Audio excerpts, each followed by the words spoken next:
Matt Lenihan Boxing Social in association with Empire Fight Store, being joined by Eddie Hearn live from Las Vegas. Eddie, how are we, bud? Big fight week. Yeah, I'm doing good. Good to be in Vegas, and obviously a huge amount of tension here for Canelo Alvarez fight week, and the latest young guns to have a pop is Edgar Berlanga, and he's bang up for it.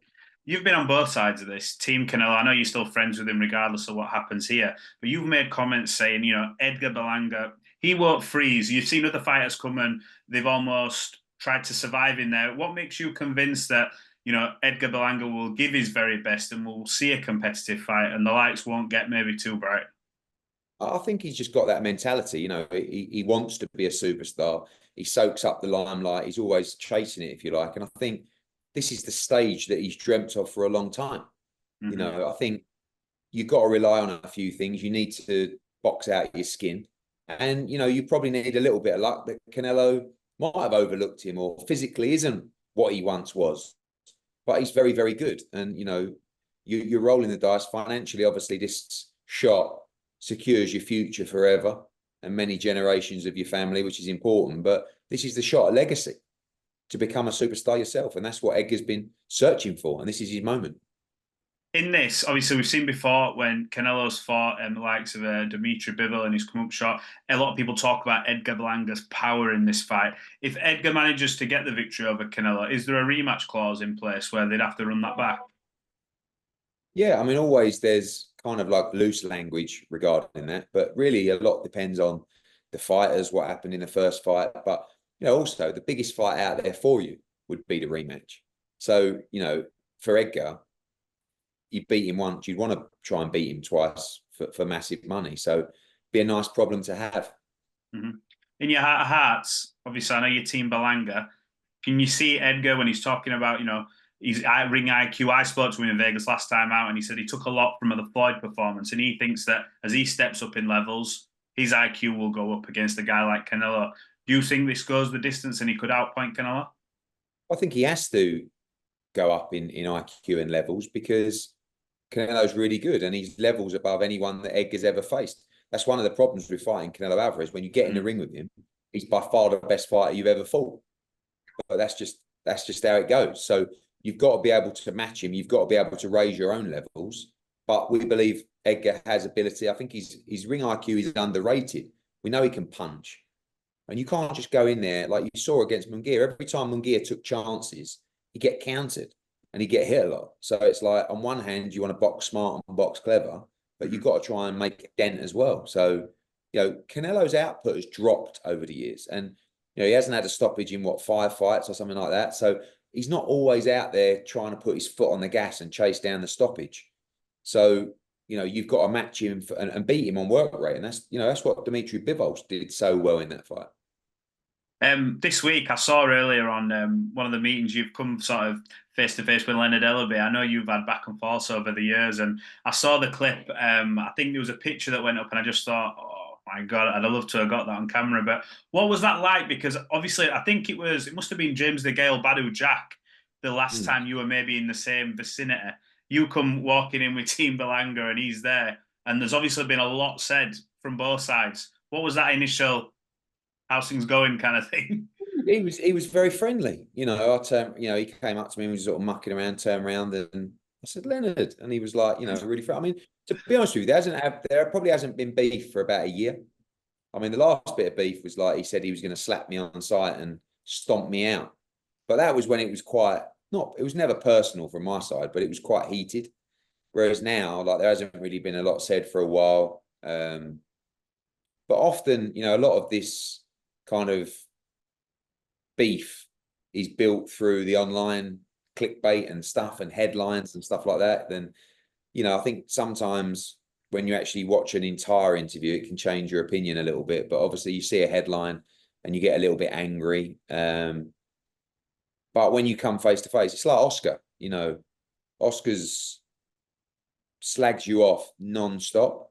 And then when he sees you, he's all over you, and I'd rather that you were the other way around, really, and you just sort of true to your real feeling of what I mean, Leonard certainly weren't kissing my ass, but he was cordial and pleasant. And for me, it's not really personal.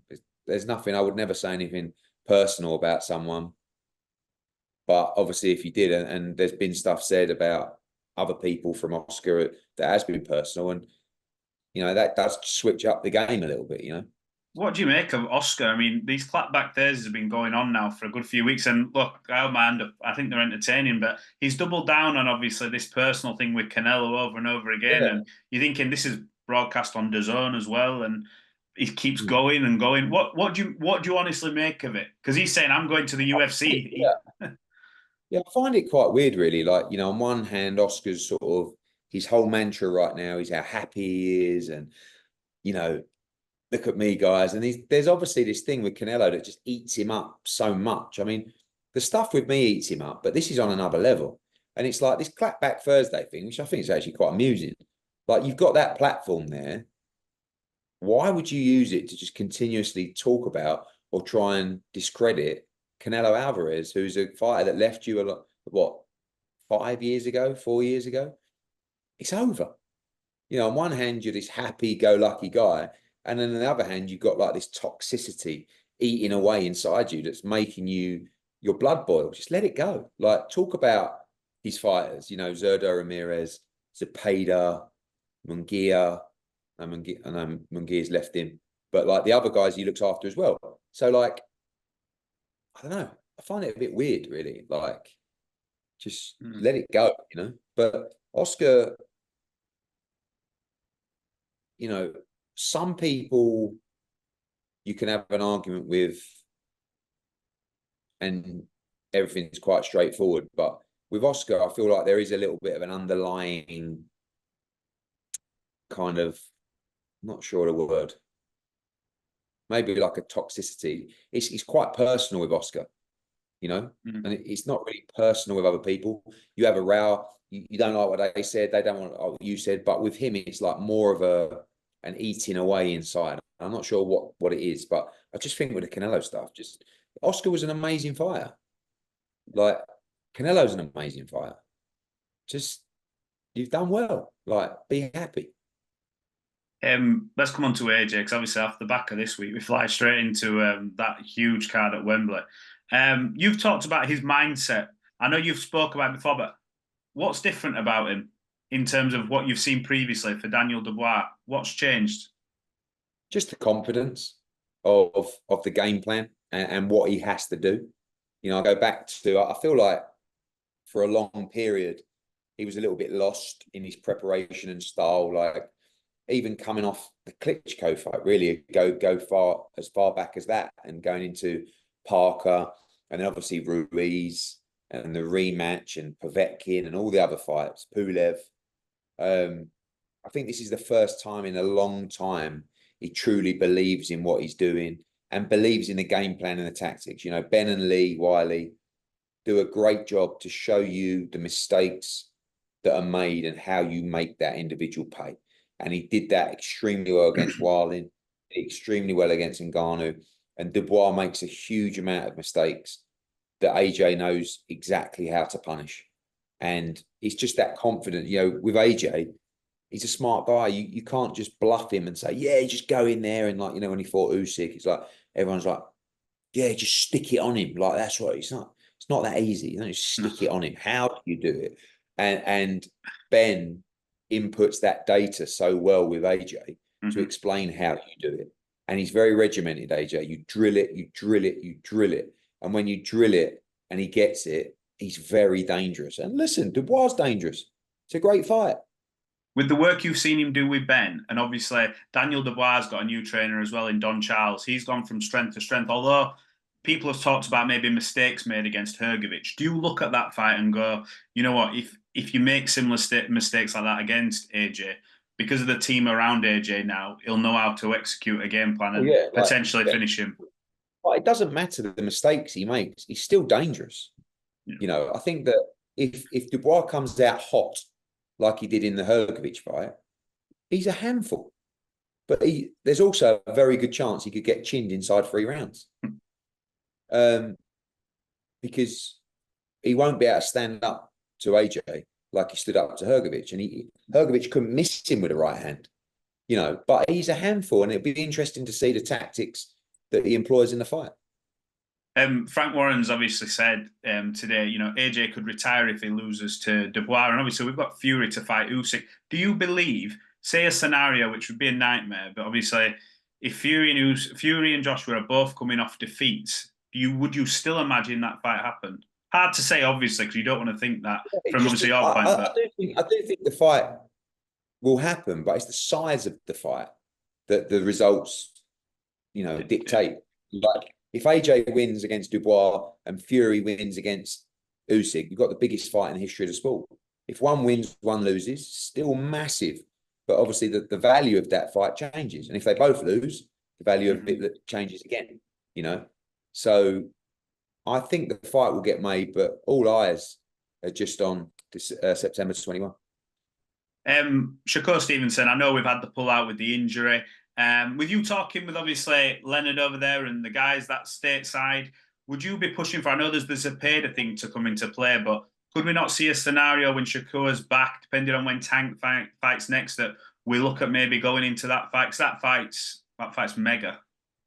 Yeah, I think, you know, when I was talking to Leonard, one of the things that I was saying, I actually don't think Tank's got a lot of options, like in terms of dance partners. Like, I think he's an amazing talent, but who else is there to fight? Like, show me the mega fights for Tank without him moving up the weights, which I think will be a disadvantage for him because of his size. So, you know, for me, the Shakur fight is the one to make. Obviously, gutted with the news and gutted for Joe Cordina as well. But, you know, Shakur will be out to fight Zepeda in early 2025. And once he's had that fight, I think the natural fight is to make the Tank fight. And I think it's one of the biggest in the sport. How pleased are you with your schedule coming up, just to finish off? I know we've had some pullouts and you've had to sort of make a lot of changes. Obviously, the Sheffield card, what was supposed to happen with Johnny Fisher, there's the Shakur thing. Sort of just the ride of being a promoter, I suppose, isn't it? Just adapting and making sure fighters get out. I've been around, you know, I've been around a long time, and it's nothing new. You know, injuries, postponements. Sometimes you go on a little good run. Sometimes you go on a little bad, unlucky run, and they can come at any time. So for us, obviously, we got, you know, this Friday, we've got a brilliant card in Sonora. Hermosillo, Rocky Hernandez against Matisse to kickstart Mexican Independence Weekend. And then Saturday night, Canelo against Berlanga. Next Saturday, Joshua against Dubois on a huge show at Wembley. Then September 28th, Dixon against Harper. And then going into October, obviously, Bivol Beterbiev and a great card in Riyadh. A fantastic card in Manchester, October 26th. With Jack Catterall against Regis Prograis, Bellotti against Gomez, Ishmael Davis against Lima, Campbell Hatton against Flynn, Ellie Scottney unifying the division again, massive card. We're about to announce a really big show for British fight fans, November 30th. And that'll be done either tomorrow or next week. And we also have a really big show in America in November. Then we go to December. December 7th will be in America. The 14th are in Monaco. December 21 is Usyk Fury. So, you know, sometimes the narrative is, oh, there's not a lot going on. I've never known a run like this in boxing. So, you know, we're working hard and making sure we can deliver top shows in the UK as well as around the world. 100%. Eddie, appreciate you giving us some of your time. Catch up when you're back over. No worries. Thank you, Ed.